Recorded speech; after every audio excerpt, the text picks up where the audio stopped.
La planète est chaque fois de plus blessée, un peuple qui s'approche de plus en plus de la disgrâce, sans regard, ni larmes, sans pitié.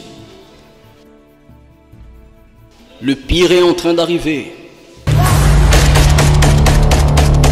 Cette semaine au Mexique, dans l'état de Veracruz, une explosion dans un complexe pétrolier a fait 24 morts et plus de 50 blessés.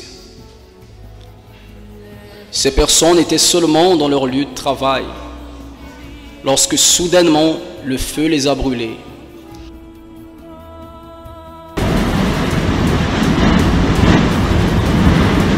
L'état d'urgence a alors été décrété.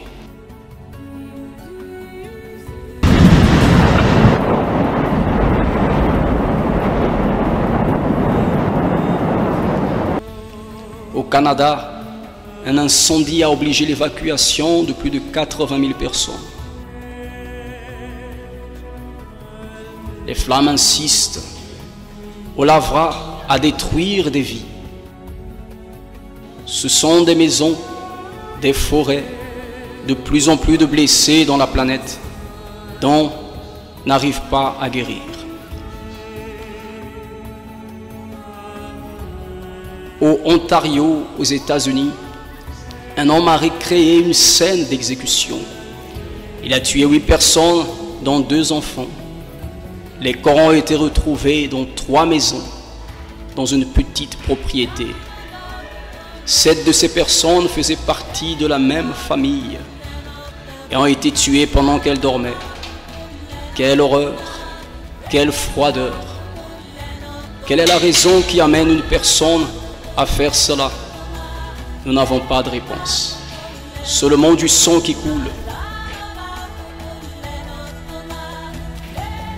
En Irak, pendant cette période de l'année, un pèlerinage qui réunit des millions de personnes, une tradition qui a déjà tué 37 personnes, dû à des attaques contre l'événement.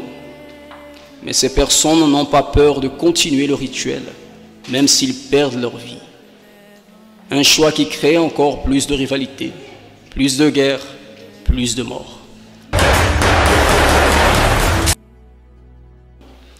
En Allemagne a été découvert qu'un couple séquestrait et torturait des femmes chez eux. C'était une véritable maison d'horreur.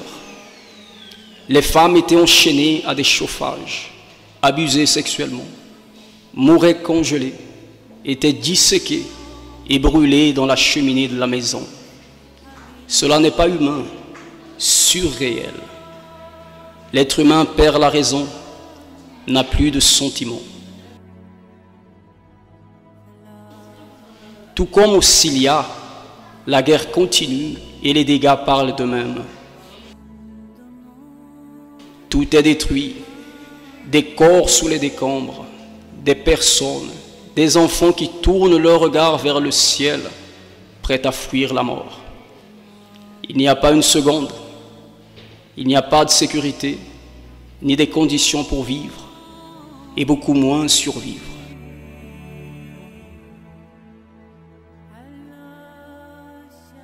Le temps passe vite, la douleur et la souffrance augmentent.